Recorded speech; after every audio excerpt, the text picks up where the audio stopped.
नमस्कार दोस्तों, राजेंद्र सर ने आपके लिए ये वीडियो आसान भाषा में बनाया है। इनके चैनल को सब्सक्राइब एवं लाइक भी करें। नमस्कार। आज हम शब्दों की एक ऐसी दुनिया में उतरने वाले हैं जो पुरानी दिल्ली की किसी गली की तरह है। बाहर से देखने में शायद साधारण लगे, पर अंदर अनगिनत किस्से और हुनर की महक छिपी है। हमारे सामने है कृष्णा सोपती का लिखा एक अद्भुत शब्द चित्र, मियां नसीरुद्दीन। और हमारे पास सोपती जी के लेखन पर कुछ लेख भी हैं और साथ ही मियां नसीरुद्दीन का मूल पाठ भी है। तो आज हमारी कोशिश सिर्फ इस कहानी को दोहराना नहीं है, बल्कि मियां नसीरुद्दीन के किरदार के जरिए उस कला, उस परंपरा और उस गुरूर को समझना है जो शायद अब धीरे धीरे हमारी दुनिया से क्या कहते हैं, ओझल हो रहा है। बिल्कुल। तो आज हम कृष्णा सोपती के शब्दों के सहारे ऐसे नानबाई से मिलेंगे जो सिर्फ रोटी नहीं बनाते, वो अपनी खानदानी विरासत को जिंदा रखे हुए हैं। चलिए इस दिलचस्प मुलाकात की शुरुआत करते हैं। पहले लेखिका के बारे में थोड़ी बात कर लेते हैं। कृष्णा सोपती, जिनका जन्म 1925 में गुजरात यानी आज के पाकिस्तान में हुआ था, उनका एक सिद्धांत था। हाँ, कम लिखना, विशिष्ट लिखना है। बिल्कुल। और ये उनके किरदारों में भी साफ दिखता है। वो बहुत ज्यादा ब्यौरा नहीं देती, लेकिन 2-4 लाइनों में ही किरदार की पूरी शख्सियत सामने रख देती हैं, जैसा उन्होंने मियां नसीरुद्दीन के साथ किया है। उन्होंने जिंदगी नामा जैसा कालजयी उपन्यास भी लिखा, जिसे विभाजन पर लिखे गए सबसे महत्वपूर्ण कामों में गिना जाता है। और इनकी भाषा, मुझे तो उनकी भाषा सबसे अनोखी लगती है। ऐसा लगता है जैसे संस्कृत की गंभीरता, उर्दू का वो नफीस अंदाज और पंजाबी की जिंदादिली सब एक ही गिलास में खुल गए हों। ये बहुत अच्छा नजरिया है। यही भाषाई विविधता उनके लेखन को एक अनोखी ताजगी देती है, और इसी शैली का एक बेहतरीन उदाहरण मिलता है उनके संस्मरण हम हशमत में। आज हम जिस रचना की बात कर रहे हैं, मियां नसीरुद्दीन, वो इसी संग्रह का हिस्सा है। मुझे हम हशमत वाली बात बड़ी दिलचस्प लगी। एक लेखक खुद का ही एक दूसरा किरदार बना ले हशमत नाम से। ऐसा क्यों किया होगा उन्होंने? क्या ये खुद को एक बाहरी नजर से देखने की कोशिश थी? मेरे ख्याल में ये एक बहुत ही साहसी साहित्यिक प्रयोग था। हशमत के चश्मे से वो उन लोगों के बारे में लिख पाईं जिनके बारे में शायद कृष्णा सोपती के तौर पर लिखना थोड़ा मुश्किल होता। ये उन्हें एक आज़ादी देता था, और इसी हशमत की नज़र से वो हमें मियां नसीरुद्दीन से मिलवाती हैं। तो हम हशमत से निकले इस किरदार की खासियत क्या है, लेखिका की उनसे पहली मुलाकात कैसे होती है? वो मंजर बड़ा दिलचस्प है। जामा मस्जिद के पास मटिया महल का घड़ैया मोहल्ला, और वहां एक बिल्कुल मामूली अंधेरी सी दुकान। और वहां हो क्या रहा है? पटापट की आवाज के साथ आटे का ढेर गूथा जा रहा है। लेखिका को लगता है कि शायद सेवैयां बन रही होंगी, पर पूछने पर पता चलता है कि ये तो खानदानी नानबाई मियां नसीरुद्दीन की दुकान है। और ये कोई ऐसे वैसे नानबाई नहीं, 56 किस्म की रोटियां बनाने के लिए मशहूर है। में तो हम शायद 4-5 तरह की रोटियों के नाम जानते होंगे। और दुकान के अंदर का जो नज़ारा सोपती जी ने खींचा है वो कमाल है। मियाँ चारपाई पर बैठे बीड़ी पी रहे हैं, चेहरे पर मौसम की मार, आंखों में एक अजीब सी चालाकी भरा भोलापन, और माथे पर एक मंझे हुए कारीगर के तेवर। यहीं पर ये रचना एक शब्द चित्र होने का सबूत देती है। इसमें कोई कहानी या प्लॉट नहीं है, ये बस एक किरदार, एक लम्हे और एक पूरी तहजीब का अक्स है जिसे शब्दों से पेंट किया गया हो। और मियाँ का किरदार पहली ही बातचीत में खुल जाता है, जब लेखिका उनसे कुछ सवाल पूछना चाहती हैं। वो तुरंत शक करने लगते हैं। पूछते हैं, अखबारा नवीस तो नहीं हो? और फिर कहते हैं, ये तो खोजियों की खुराफात है। वो सिर्फ अखबार वालों को ही नहीं, बल्कि पढ़ने वालों को भी निठल्ला कहते हैं। ये सिर्फ मजाक है या इसके पीछे कोई गहरी सोच है? क्या वो हर उस काम को बेकार समझते हैं जिसमें हाथ गंदे नहीं होते? मेरे ख्याल में ये दोनों है। एक तरफ तो ये उनका गुरूर है कि असली काम तो मेहनत का काम है, हुनर का काम है, लेकिन शायद कहीं ना कहीं एक डर भी है।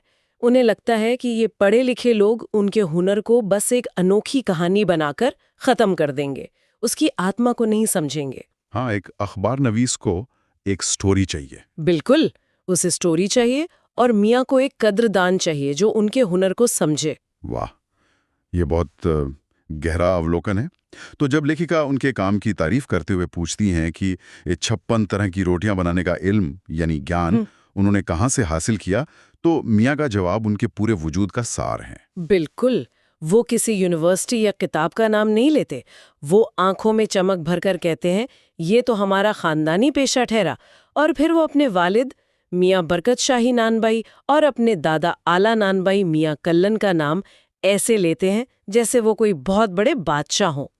ये नाम उनके लिए सिर्फ नाम नहीं, एक तमगे की तरह है, एक विरासत है। और सीखने की प्रक्रिया पर उनका जो दर्शन है, वो तो आज के मैनेजमेंट गुरुओं को भी सिखा सकता है। बिल्कुल, वो कहते हैं काम करने से आता है, नसीहतों से नहीं। क्या बात है। ये आज के लर्निंग बाय डूइंग का सदियों पुराना संस्करण है ना? सही बात है। वो इसे बहुत खूबसूरती से समझाते हैं। वो कहते हैं कि उन्होंने सीधा रोटियां बनाना नहीं शुरू कर दिया। पहले उन्होंने बर्तन धोना सीखा, फिर भट्टी बनानी सीखी, फिर भट्टी में आंच देना सीखा। छोटे छोटे काम करके उन्होंने बड़े हुनर की नींव रखी। ये आज की दुनिया से कितना अलग है, जहां हर कोई शॉर्टकट चाहता है, 30 दिन में एक्सपर्ट बने वाली मानसिकता के बिल्कुल उलट। वो लेखिका से ही सवाल कर बैठते हैं कि अगर बच्चा मदरसे में पहली दूसरी जमात में ना बैठे और सीधा तीसरी में जा बैठे तो उसे आएगा क्या? और फिर वो अपनी पूरी बात का निचोड़ एक लाइन में कहते हैं, तालीम की तालीम भी बड़ी चीज होती है। मतलब शिक्षा की भी अपनी एक शिक्षा होती है, एक प्रक्रिया होती है। हुनर आसमान से नहीं टपकता, उसे जमीन पर भट्टी के पास बैठकर पसीना बहाकर सीखना पड़ता है। ये सम्मान है उस प्रक्रिया के लिए, उस मेहनत के लिए। इसी बातचीत में एक बड़ा मजेदार मोड़ आता है जब मियाँ अपने खानदान की शान का एक किस्सा सुनाते हैं। वो बताते हैं कि एक बार किसी बादशाह सलामत ने उनके बुजुर्गों से कहा कि कोई ऐसी चीज बनाओ जो ना आग से पके ना पानी से बने। ये तो एक पहेली जैसा लगता है। और मियाँ बड़े फख्र से कहते हैं कि हाँ, ऐसी चीज बनी और बादशाह ने खूब खाई और सराही भी। लेकिन जैसे ही लेखिका उत्सुकता से पूछती हैं कि वो चीज क्या थी, मियाँ का राजदार स्वभाव फिर जाग जाता है। हाँ, वो बड़े रुखाई से कहते हैं, ये हम ना बताएंगे। जैसे ये कोई खानदानी रेसिपी नहीं, बल्कि कोई न्यूक्लियर कोड हो। ये उनके पेशे के रहस्यों को लेकर उनकी गंभीरता को दिखाता है। बिल्कुल। और ये सिर्फ उस एक पकवान तक सीमित नहीं है। वो एक कहावत सुनाते हैं, खानदानी नानबाई कुएं में भी रोटी पका सकता है। जब लेखिका इस पर थोड़ा शक जताती हैं तो वो भड़क जाते हैं। कहते हैं, झूठ से रोटी पकेगी, रोटी जनाब पकती है आंच से। समझे? उनका गुस्सा भी उनके काम के प्रति उनकी ईमानदारी का सबूत है। ये चिड़चिड़ापन तब और बढ़ जाता है जब लेखिका उनसे उस बादशाह का नाम पूछ लेती हैं। मियाँ पहले तो टालते हैं, कहते हैं वक्त से वक्त को किसी ने मिलाया है आज तक, जैसे ये कोई बहुत गहरी दार्शनिक बात हो। और जब लेखिका फिर भी जोर देती हैं तो वो खींचकर बहादुर शाह जफर का नाम लेते हैं। लेकिन उनका अंदाज ऐसा होता है जैसे वो इस बातचीत से तंग आ चुके हों। मुझे तो लगता है उन्हें नाम पता ही नहीं था और वो बस अपनी इज्जत बचा रहे थे। लेकिन उनका टालने का अंदाज भी क्या खूब है। बिल्कुल। और ये भी हो सकता है कि उनके लिए बादशाह का नाम मायने ही नहीं रखता। असली बादशाह तो वो खुद हैं अपने हुनर की दुनिया के। उनके लिए जरूरी ये है कि उनके बुजुर्गों ने बादशाह को खिलाया कौन सा बादशाह, ये सिर्फ एक डिटेल है। उनकी अपनी विरासत, मतलब आला नानबाई मियाँ कल्लन की विरासत किसी भी बादशाह से बड़ी है। और फिर बात आती है उन 56 किस्म की रोटियों पर। उनके नाम ही किसी कविता की तरह लगते हैं। बाकर खानी, शीरमाल, ताफ्तान, बेसनी, खमीरी रुमाली, और भी कितने ही नाम। ये सिर्फ नाम नहीं है, ये उनके हुनर का विस्तार है। हर नाम के पीछे एक अलग तकनीक, एक अलग स्वाद और एक अलग इतिहास छिपा है। और जब वो तुनकी रोटी का जिक्र करते हैं तो उनके तेवर देखने लायक होते हैं। कहते हैं तुनकी पापड़ से ज्यादा महीन होती है, महीन। हाँ, किसी दिन खिलाएंगे आपको। ये उनका आत्मविश्वास है। हाँ, अपने हुनर की सबसे बारीक कला का प्रदर्शन करने का। लेकिन इस सारी बातचीत, इस गुरूर और इन किस्सों के बीच अचानक एक उदासी की लहर आती है। बातचीत के आखिर में मियाँ की आवाज भरसी जाती है। हाँ, और ये इस शब्द चित्र का सबसे मार्मिक और सबसे जरूरी हिस्सा है। वो लेखिका के सवालों से हटकर अपने दिल की बात कहते हैं। एक लंबी सांस खींचकर कहते हैं, उतर गए वे जमाने और गए वे कद्रदान जो पकाने खाने की कद्र करना जानते थे। ये लाइन दिल पर लगती है। गए वे कद्रदान, मतलब हुनर तो आज भी है, लेकिन उसकी कद्र करने वाले लोग नहीं रहे। और ये सिर्फ नानबाई के पेशे का दर्द नहीं है, ये हर उस कलाकार का दर्द है जो देखता है कि दुनिया अब सिर्फ प्रोडक्ट चाहती है, प्रोसेस नहीं। हाँ। अब तेजी और सहूलियत का जमाना है। मियां नसीरुद्दीन उस दौर के प्रतीक हैं जब किसी चीज को बनाने में लगने वाला वक्त और मेहनत ही उसकी सबसे बड़ी कीमत होती थी। उनके अपने शब्दों में निकाली तंदूर से निगली और हजम। क्या जबरदस्त और दुख भरी लाइन है। कला खत्म, सिर्फ पेट भरना रह गया। बिल्कुल, ये हाथ से बनी चीजों और मशीन से बनी चीजों की लड़ाई की कहानी है। ये उस हाथ से काढ़े गए कुर्ते का दर्द है जो फैक्ट्री में बने की शर्ट से मुकाबला कर रहा है। ये उस संगीतकार का दर्द है जिसके रियाज को अब 30 सेकंड की रील में समेट दिया गया है। मियां नसीरुद्दीन उस कारीगर की आवाज है जो अपनी कला को अपनी आंखों के सामने दम तोड़ते देख रहा है। तो कृष्णा सोबती की इस अद्भुत शब्द चित्र के जरिए हमने सिर्फ एक नानबाई से मुलाकात नहीं की, हमने एक पूरे युग को, एक पूरी परंपरा को और कला के प्रति अटूट समर्पण को महसूस किया। सही कहा। मियां नसीरुद्दीन अपने हुनर के मसीहा हैं।